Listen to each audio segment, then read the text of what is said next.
Hello, everybody. Good morning, good afternoon. Give it another minute and we'll get started. Hey, Kellen, good to see you. Good to see you too. I know I owe you a beta, but we're pushing 302.0 out faster, so I've got to refactor my and get a reapproval by Apple. Apple stinks with their approval process, man. Painful.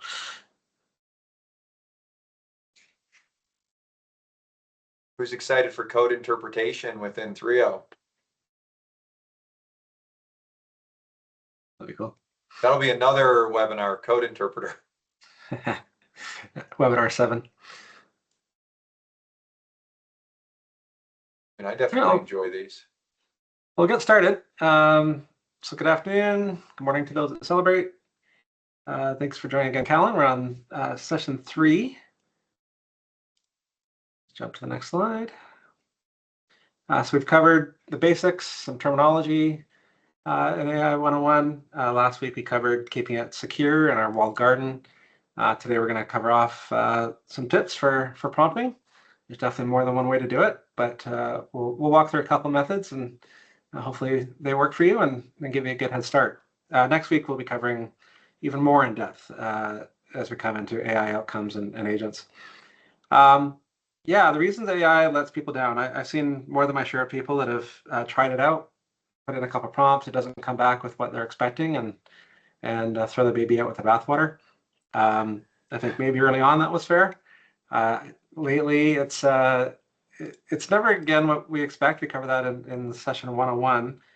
You don't type the letter Q and letter Q shows up. It's more of a autocorrect type of product. So don't treat it as a search engine. I think Perplexity you can, but in general, don't really treat it as a search engine. And we'll cover this later on, but more of a conversational piece will, I think that's probably a more effective way. Completely agree. I would tell you how I was let down with Opus 4.7 doing some of my testing. I think I already told you where it convinced me to delete a repo and a bunch of other things. Yeah, it's a latest version of Cloud Opus is a bit of a disappointment. So, Callum, maybe you can walk us through this one on the next slide. This is a common methodology for some great prompts. Yeah, and this is on a panel a little while ago. There's a guy named Hexy, and he said a statement that I've now since stolen, but I will give attributes where it makes sense or always. And he said, prompting is the new software engineering, right? And I want to be clear, and I don't want to intimidate anybody because it's not as challenging as having to learn 30 different new ways of communicating, or like learning chemistry language, right? Where you got to understand what motes and other things are. But prompting is a natural language way, like we speak, of getting the outcome that you want. And it is definitely the new software engineering because you're able to deliver a lot more in ways that we never would have expected. And so we'll break down these 6 elements of a great prompt really quick. The first thing is, and this one is actually one where we debated keeping it because AI is doing such a better job of inferring your outcome and calling the right pieces in its training to give it, but it's still worth it to include the role because I think you nailed it, Carl. AI is autocomplete. It's a prediction engine. And so the more context and rails that we give it, the better outcome that's more aligned to what we want we're going to get. So what we like to do is start with giving it the setting. Okay, you're a customer service manager. And this means that your job is to keep the customer happy or solve their problems. You don't have to add that second part. It knows that from the first part. But what you've done is given it very important context. The second part is you kind of have to begin with the end in mind. What is the thing that when this chat ends, when this agent is done firing, when there's a document being set to download or emailed off, what is the thing that I need to have in my hand? What is that artifact? And so we define that. The goal is to get the client to confirm a new deadline with me. So whether that's on a Calendly link that I'm sending, whatever it is, I need the middle part of what is delivered to drive me to that goal. Then what we do is we give it the context. I'm writing a client who missed a deadline, right? So now the AI has what their role is, they have what the outcome they need to drive is, and now they have the information to go start building. Now we task it. AI is very good at handling one task at a time. Now I know we'll jump ahead and talk about this in a second, but that one task at a time is what's really important about this. Tell it to do this one task, because if you tell it to do multiple different tasks, what it'll end up doing is try to do all those, and it's just like humans multitasking. It will give you all the outputs poorly. Give it one specific task, move on to the next. And then what type of format do I need it in? This is critical, because otherwise it will draft it. Let's say it's an email, it'll draft everything you want. But if it has M dashes or incorrect grammar or other things, you're going to spend just as much time as you would have writing it yourself and cleaning it up. So you got to be very specific of the format and the guardrails and the constraints that you have. And then we get into the constraints. What type of tone? Do they have penalties? No, I don't want them to know the penalties. I just want them to get to the deadline.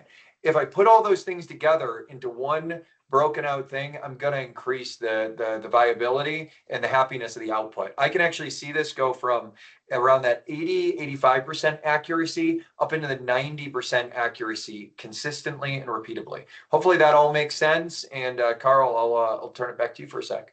Yeah, well, I'll show you this in a minute. I did some vacation planning with AI, and I'll show you kind of what it looks like when you don't use this method and what you do use this method, and how that works together. Yeah, so if you go to the next slide,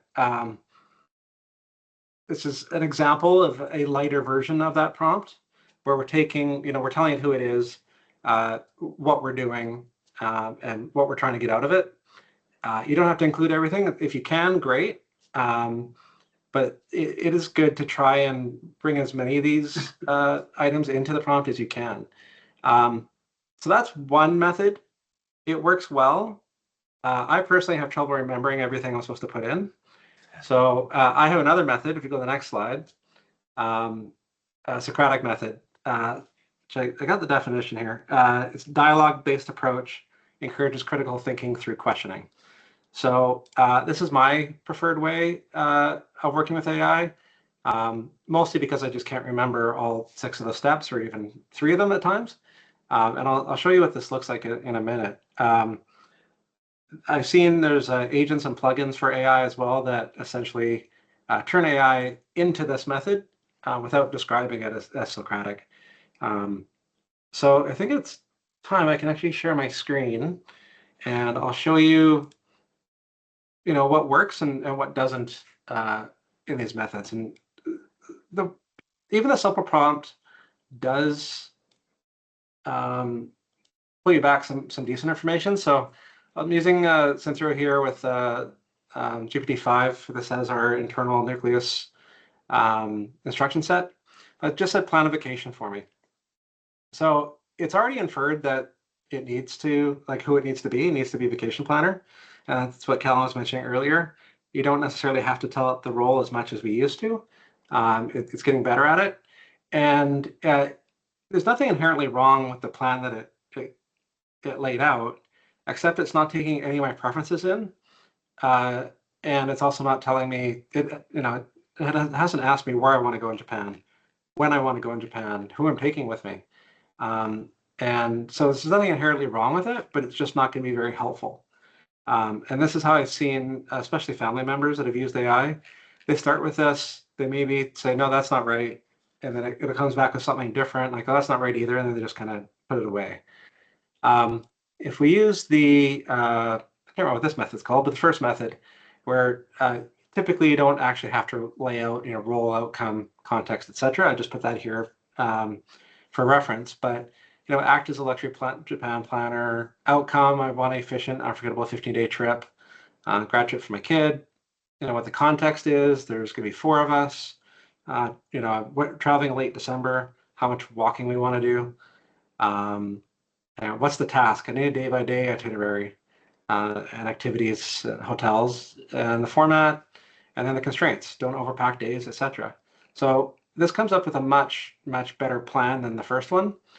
And even in the third one with the Socratic method, it's not perfect the first time, but it does help quite a bit. And the way I was describing this to somebody the other day is when you're describing a task, describe it to a new employee that's fresh out of school that's never done it before.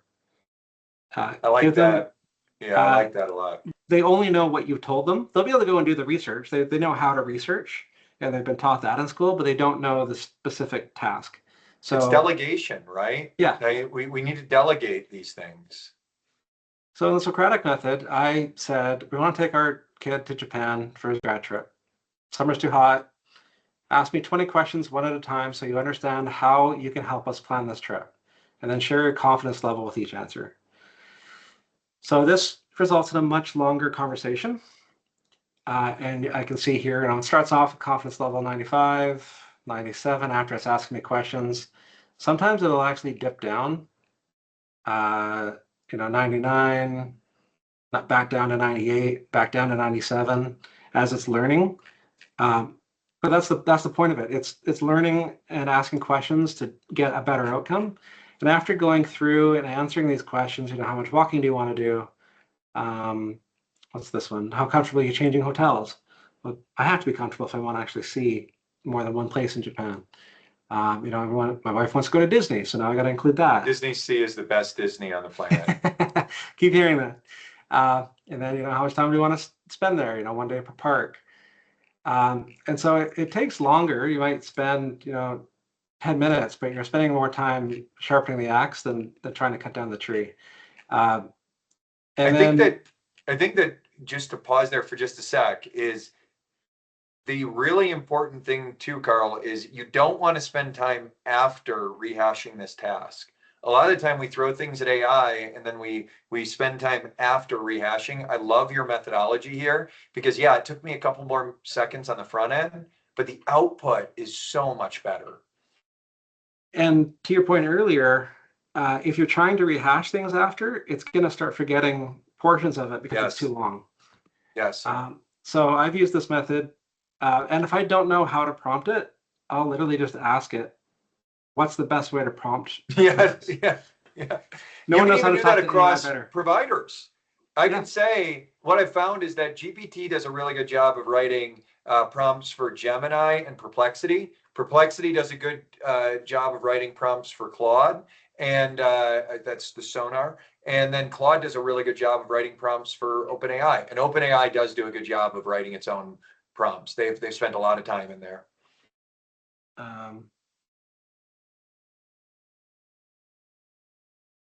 So just a point on that, I'll tell it to turn all this conversation into a prompt that I can now pass over to another AI. And weirdly enough, it doesn't have a problem doing that. And now here it is, it's writing out the whole plan, and it'll continue to get longer here. But once it's done, I can just click copy. I can create a new conversation and pick a different model and take it over there. And there's been many times. Let's make sure I grab everything here. Yeah, great. So come here, do a new conversation, and maybe I want to take this into, say, Sonnet. And I can just paste it, and it'll read it, and let's continue working. I haven't had, it took me, let's say maybe 10 minutes of back and forth on getting these questions answered and really getting this nailed down to what I want to do for this travel. But having it ask those questions back and forth, it itself learns what my preferences are, and it usually comes up with questions I didn't think about through that process as well. So it's not just answering questions for itself, it's also making me think in a richer way how to get the prompt I want. Yeah, that's critical. So now for answering an email, you probably don't need to go through 40 questions or 20 questions. Maybe you only need to go through a couple, or you can probably give it one prompt that's enough for that. If you're trying to do some bigger planning or need help with a presentation or anything that would take more thought process, that maybe there's I don't know if there's a rule of thumb you can think of, but maybe if it's something I'm going to spend half an hour or longer planning, using that method really seems to help. Some prompting mistakes. Yeah, being too vague is garbage in, garbage out. It's just software. So give it as much information as you can. But you do have to find a way to be succinct so it doesn't get lost. Um, and then, yeah, don't accept the first response. You can challenge it. If you don't like the answer it's coming back with you, you can challenge it. You can make it shorter. I have noticed AI tends to be quite verbose, and it will send me I don't know, like a 10-page long thing to read that I get lost halfway through, especially if it's late at night. You need to use the AI to summarize the AI. Yeah, basically. Um, and then I would say don't start over. You can continue iterating. If you're not getting anywhere, you can have it create the prompt like I did. Maybe try a different model. Or if the conversation is getting quite long, and Kellen can touch on this a little bit later. If the conversation is getting quite long, you can have it summarized into a prompt that you can put into a new chat. You'll know it's getting long. At the bottom, you'll see a counter typically showing that the tokens are being used up in that thread. Or if you're seeing it start to make mistakes that are fairly simple, like it's forgetting what order things were in, it's forgetting the month that you're traveling in, it might be time to start a new thread. Those are good indicators because it's actually something that I don't know if you've noticed in the most recent release of Claude. It's actually prompting you to start again. So it looks like we did have a question about going back to show the confidence percentages again. See how you did that. I like that. I'm stealing that from you. So Carl, you got I have not I've used what I say because I'm a gamer is S tier. Like give me an S tier, work towards S tier. And for anybody that doesn't know, like you have like, grades A, B, C, D, E, F, and S tier is above them all. So but I like the percentages. Yeah, and I'll put this in chat so you I have can to add that copy and paste that. You can change the percentage that you like. So internally, it already has a confidence level that when it's answering you. Yes. It's not typical that it'll start off with a 90%. Usually if I'm getting at something longer, it's usually in the 40s or even lower. And so for something longer, like hey, I need a presentation for a finance team, it's going to be basically like 5%. Like it knows who it's for, but doesn't know what you're asking. And so sharing that confidence level, especially there's been some times where I've said, ask me 50 questions one at a time. If it's at like a 95% confidence level or 98% confidence level after 20 questions, I probably don't need to continue, and I can tell it to just press ahead. So that is a way of exposing the way it's thinking to me, the user, so I know whether or not the 20 questions is enough. Maybe it's only at 70% after 20, and I want it to ask more questions before actually doing the work. So for me, that's a way of just knowing if it's ready to actually complete the task. Just like I guess if you have a new employee, I'm sure many of you have done this, have them repeat back what you're asking of them to make sure they understand. And that they're clear before they go and do all this work that isn't what you're looking for. That's essentially my way of asking that same information. So yeah, feel free to use that. I use that with pretty much every prompt that I use, and then I basically tell it, this is what I'm trying to do. Sometimes I'll tell it what its role is.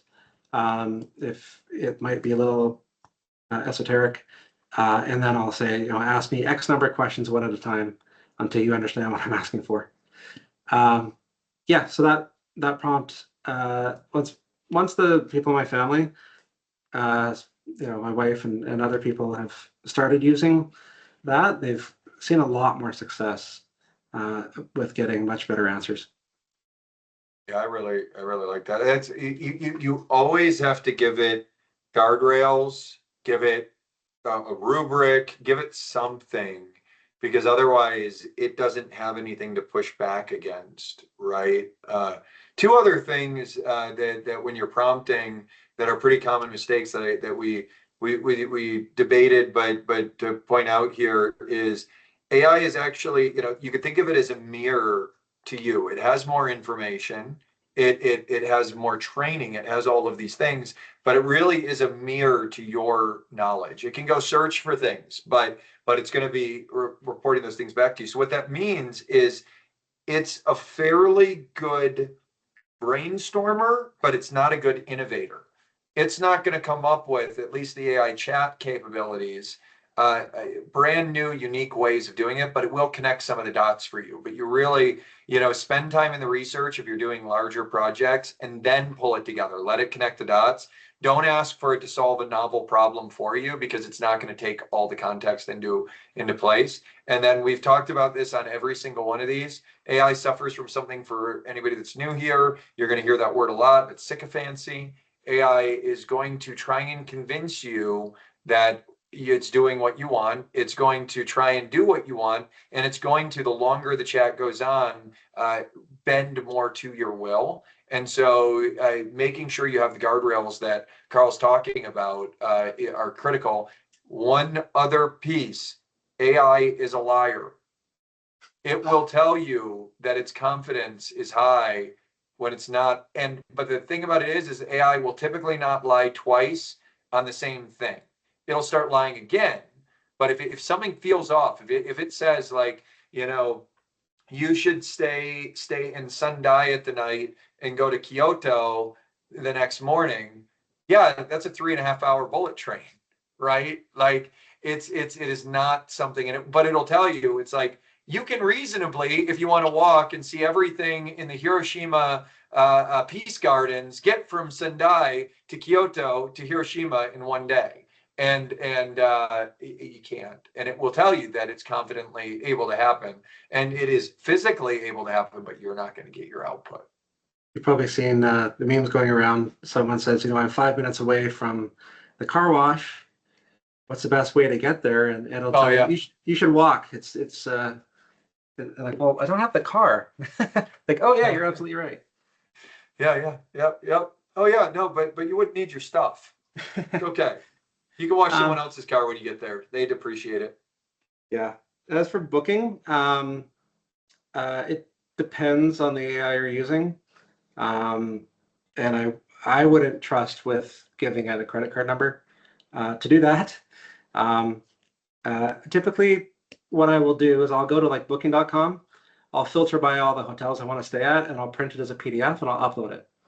And I'll say, help me whittle down this list of 200 hotels to what I'm looking for, and then tell me why. I've noticed AI is really good at reading PDFs and not so hot at reading Word files. That's something that it is. And one of the other things is AI has a small context window. And again, it will purposefully not do something completely in order to save that context window for something that might be important later on. So when you are giving it something like a PDF or a Word document or something, make sure to give the explicit instructions that you must read every page end to end or something similar, because otherwise there is a good chance that it'll decide that something isn't important, and it'll just skip it based on the title of that page. Yeah, and to answer Jeremy's question, how do you trust the confidence levels? I think I mentioned this in an earlier one. Humans are bringing judgment and taste to AI, something that AI doesn't have. And so you have to challenge it. And you can't take it at face value. So even if I'm not an expert myself, just like I'm not expert in knowing where things are in Japan, asking the right questions to get to the right outcome. So, it'll put together a nice, whatever it is, 15-day trip for me. I'll ask it, is this the right order based on geography? And then another thing that I do is I'll actually take its output and I'll compare it to another model. And then I'll basically have them start grading each other. Yeah. And so I'll have two tabs open. I'll say, hey, this is what ChatGPT said. And then Sonnet, read it. And then I'll take its output, put it back to Sonnet, and kind of use them to start debating each other. And then, if I need to, I can add in a quick Google search to see if what they're saying is lying. It can be a bit time consuming. but it seems to be the only way to get to at least like an 80% confidence. Like if I have an 80% confidence level, that's usually enough where I can continue. There are some things where I don't need that high level. It's just enough for me to get started. Like a draft of an email, sometimes I just need that starting point, and once I have that, I can continue. So in an existing thread, no, I don't think it is possible to change the Not model. yet, not yet, but it's you can do it with multiple chats open. You can do the compare Yeah, models. I'll show that actually. That's a good point. Compare might be a good way of doing that. Hopefully there's a toast that's firing right now that we have a patch that's coming out. Do the compare. There may be a thing. It will work. It's just going to say to retry because we actually, Jeremy, we're working on adding the ability to change that, and so something leaked out there that does that routing. Oh, it didn't. Cool. They pushed the fix out. Oh no, it did. I spoke too soon. So. But yeah, so you can compare the models in this, which is really cool as the first step. The next will be branching out off of that model to be able to do that, or pulling one in and out. Something else that's coming very soon is our agentic mode within Synthreo. And what that will do is it'll actually pick the right model and compare itself. And it'll tell you which models it did, which is pretty cool. Yeah, and this compare has been very helpful. The more you start using them, the more you start realizing certain AIs are better at things than others. And I've had both ChatGPT and anything from Claude not be so hot at numbers and math. Yeah. And I've noticed, I think we have it here. DeepSeek seems to be really good at math. Trying to do some, like if I'm talking to Kimmy's really good at math too. Kimmy too, yeah. I feel like we might be going down a bad path there though by making those statements there, Carl. But in general, they are good at what they do, and it's been enough for me to like get a proposal for a mortgage renewal, run it through, and help me ask like what are the questions I should be asking of my bank. I'm not going to make a decision on its output, but at least helps me get to a better point of understanding. And to answer your questions, Serkan, they all do pretty well around IT work. What I would say is that I think that ChatGPT is the better interrogator and Claude is the better solver. Sonnet is actually really, really good for solving IT problems. And if you get it to be a little bit more verbose, it would. My favorite is actually one that I think we have to enable with you guys. It's come a long way. Is haiku is really, really good. Haiku is another Claude. That's another Claude one, yeah. Claude model, yeah. I know we're just about out of time. Any other last questions? Yeah, we could just skip to the last slide.